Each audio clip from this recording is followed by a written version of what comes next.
चलिए आज देखते हैं संधारित्र का दूसरा प्रकार टाइप्स ऑफ कैपेसिटर में स्फेरिकल या जिसको बोलते हैं गोलीय प्लेट संधारित्र स्फेरिकल प्लेट कैपेसिटर। चलिए अब समझिए ये कि गोलीय प्लेट संधारित्र हम कहेंगे किसको। तो गोलीय प्लेट संधारित्र में हमेशा संधारित्र यानी कैपेसिटर बनता है कितने प्लेट से? दो प्लेट से।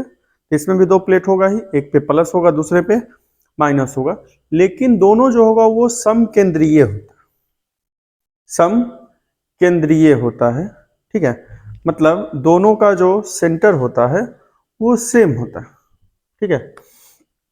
ये जो संधारित्र है कैपेसिटर है ये बना होता है दो गोलीय प्लेट से, जिसमें दोनों प्लेट जो होता है वो समकेंद्रीय होता है।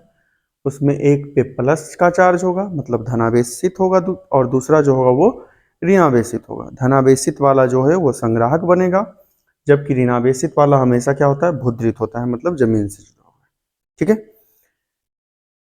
इंग्लिश में ऐसा है कि स्फेरिकल प्लेट कैपेसिटर जो है वो बना होता है दो कंसेंट्रिक स्फेयर से, स्फेरिकल प्लेट से।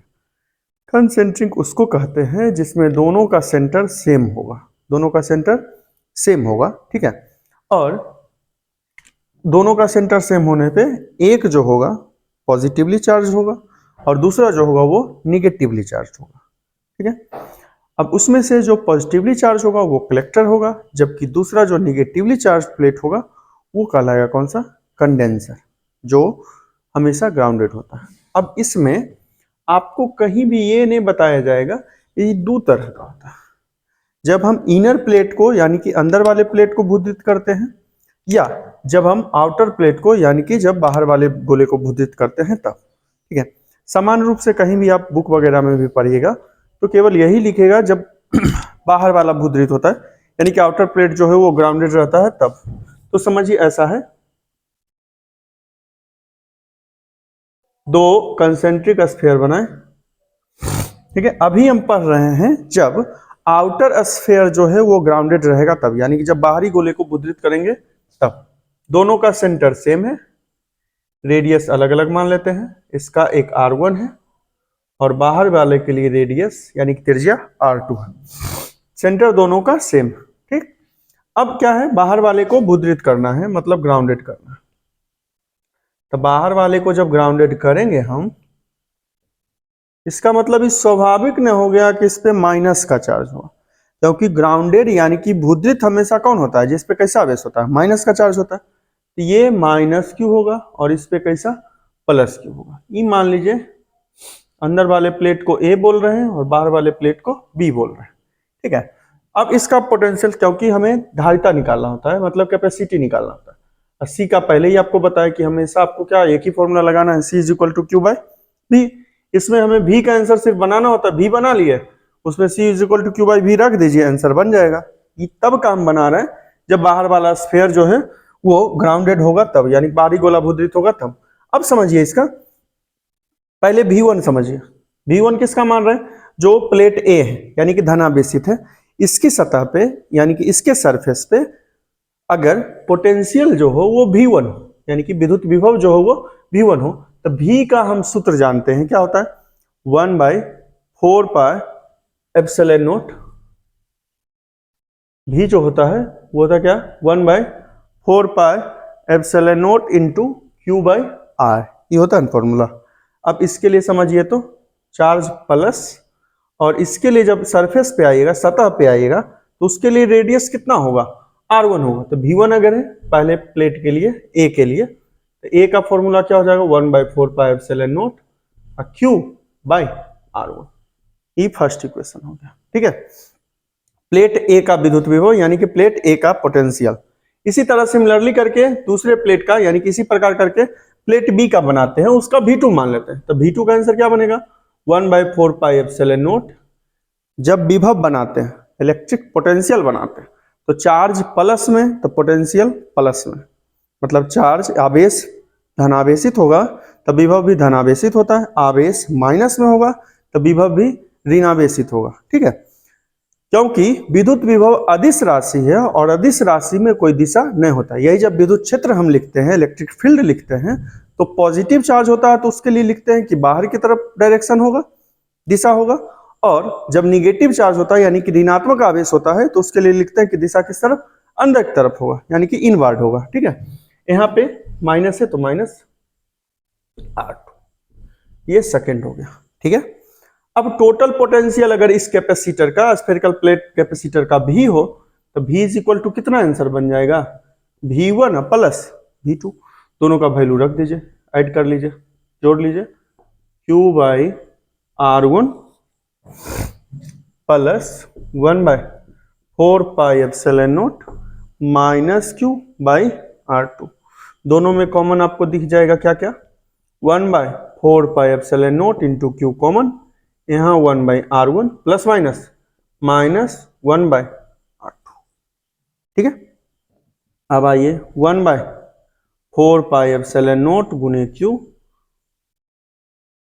R1 इंटू R2, R1 गुने R2। अब R2 यहाँ है, दोनों का लघुत्तम एलसीएम कितना, R1 इंटू R2, यहाँ R1 है तो ऊपर में आएगा R2 और माइनस R1।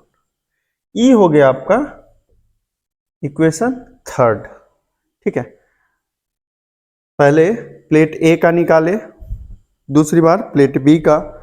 संधारित्र के लिए पूरा निकालेंगे, कैपेसिटर का टोटल कैपेसिटी जो है निकालने के लिए, टोटल पोटेंशियल अगर भी है तो V इज इक्वल टू ए वाला और किसका, बी वाला, दोनों को ऐड कर दिए, जोड़ दिए।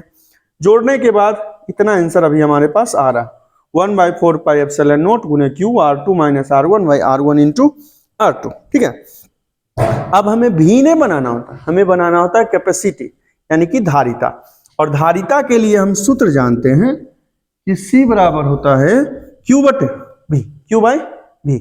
उसमें जो V आया है आपका आंसर रख दीजिए उसका, मतलब अगर गोलीय प्लेट संधारित्र की कुल धारिता C हो, यानी कि if capacity of spherical plate capacitor is C, then C is equal to Q by V, यानी कि धारिता का सूत्र होता है Q बाई V।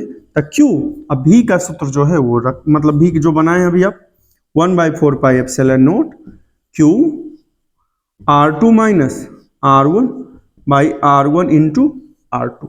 अब यहाँ देखिएगा आप तो Q से Q कैंसिल हो जाएगा, और ये जो बचा आपका सबसे नीचे, ये चला जाएगा कहाँ, सबसे ऊपर, मतलब आंसर बन जाएगा 4 pi epsilon not R1 into R2 सबसे ऊपर, R1 इंटू R2 अब बाई नीचे में R2 माइनस R1। ये है स्फेरिकल प्लेट, गोलीय प्लेट संधारित्र की धारिता, गोलीय प्लेट संधारित्र की धारिता। ठीक है, इसका जब कीजिएगा तो Q से Q कैंसिल हो जाएगा, और सबसे लास्ट में जो लाइन बच रहा है वो नीचे में नहीं दिख रहा है, तो यहाँ पे समझिए, ये जो सबसे नीचे है ये सबसे ऊपर चला जाएगा, तो क्या हो जाएगा answer, 4 pi epsilon not R1 into R2 और नीचे में R2 माइनस R1। ये हुआ C का वैल्यू। ठीक है, ये तब का है जब बाहर वाला गोला भूद्रित होगा, यानी कि आउटर स्फीयर जो है वो क्या होगा जब आउटर स्फीयर को ग्राउंडेड करेंगे तब का आंसर है ये, C is equal to 4 pi epsilon R1 into R2 by R2 minus R1। ठीक है, अब इसमें देखिए ये 4 पाई एप्सिलॉन नॉट आप जान रहे हैं नियतांक, मतलब वैल्यू बदलने वाला नहीं, तो C का वैल्यू किस किस पे डिपेंड करेगा, तो C का वैल्यू दोनों त्रिज्या के गुणनफल के, यानी कि प्रोडक्ट के, प्रोडक्ट ऑफ रेडियस के डायरेक्टली प्रोपोर्शनल होगा, और डिफरेंस ऑफ रेडियस के, यानी कि दोनों त्रिज्या के अंतर के इनवर्सली प्रोपोर्शनल, मतलब व्युत्क्रमानुपाती होगा, और दोनों के गुणनफल के समानुपाती होगा। ये हो गया पहला। ठीक है, इसके बाद अब समझते हैं दूसरा, जब इनर प्लेट को ग्राउंडेड करेंगे तब। ये बहुत ही आसान है बी नंबर वाला, और बी नंबर वाला आपको सामान्य रूप से कहीं भी नहीं मिलेगा। ठीक है, मतलब पढ़ने के लिए, लेकिन आपको बताया जा रहा है, और जब कॉपी में आप पढ़े होंगे तब भी आपको बताए होंगे। ठीक है, चले देखिए अब दूसरा समझते हैं, जब इनर प्लेट इसका ग्राउंडेड होगा, यानी जब अंदर वाला प्लेट भूद्रित करेंगे तब क्या होगा, ये देखिए बिल्कुल फिगर से समझिए, ये बाकी सबको तो वही है। इस बार अंदर वाले को भूद्रित करना है, ग्राउंडेड करना है, और जब अंदर वाले को हम ग्राउंडेड करेंगे, ये O, इसका रेडियस त्रिज्या R1 और इसका रेडियस त्रिज्या R2, ये A है और ये B है। जब अंदर वाले को भूद्रित करेंगे, ग्राउंडेड करेंगे, मतलब ये स्वाभाविक हो गया, इस पे माइनस Q होगा और बाहर वाले पे प्लस Q होगा। ठीक है, इतना तक समझ में सब कुछ आ रहा होगा। अब समझिए, जब E अंदर वाले को, इनर प्लेट को ग्राउंडेड करते हैं तो कैपेसिटर दो अलग अलग कैपेसिटर बन जाता है, मतलब एक ही संधारित्र जो है वो बट जाता है कितने संधारित्रों में, दो अलग अलग संधारित्र की तरह काम करता है। कौन कौन काम करता है ये समझिए।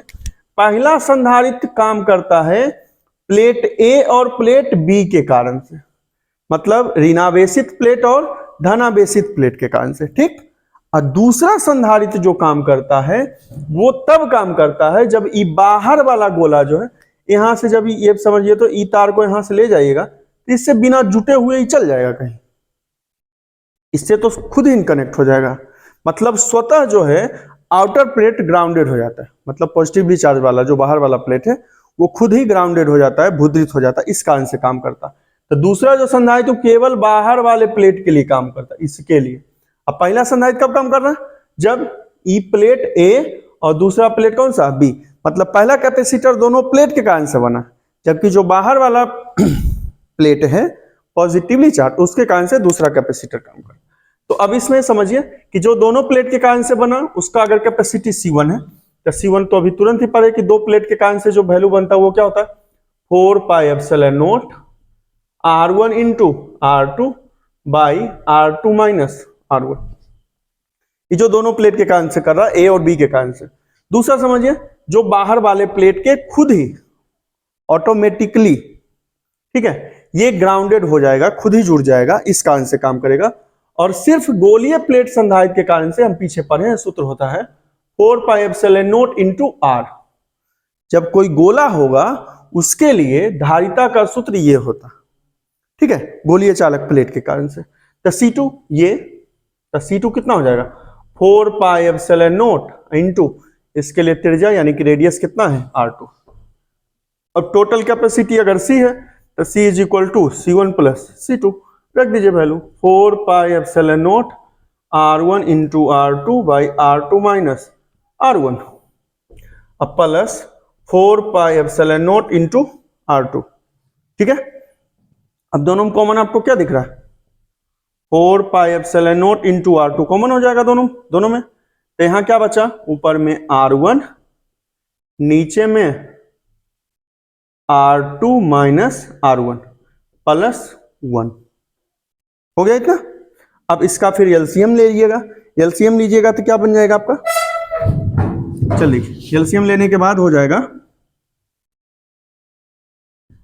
कि C is equal to 4 pi epsilon not into R2, ये तो बाहर में ही है, एलसीएम लेंगे तो क्या एलसीएम होगा दोनों का, R2 माइनस R1, इसको मिटा देते हैं,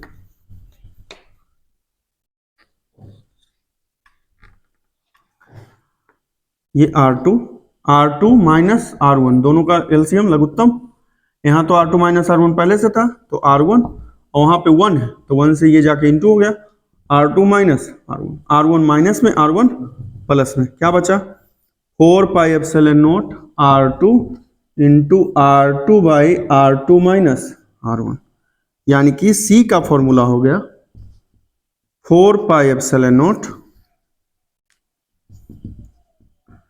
4 pi epsilon R2 into R2 का square by R2 minus R1, ये formula capacity spherical plate capacitor का है तब का जब अंदर वाले गोले को, मतलब इनर प्लेट को क्या कीजिएगा, ग्राउंडेड कीजिएगा तब, जबकि पीछे अभी पढ़े थे जिसमें केवल इतना आंसर आया था कि तब का है जब आउटर प्लेट को यानी कि बाहर वाले गोले को ग्राउंडेड करेंगे, भूद्रित करते हैं तब का।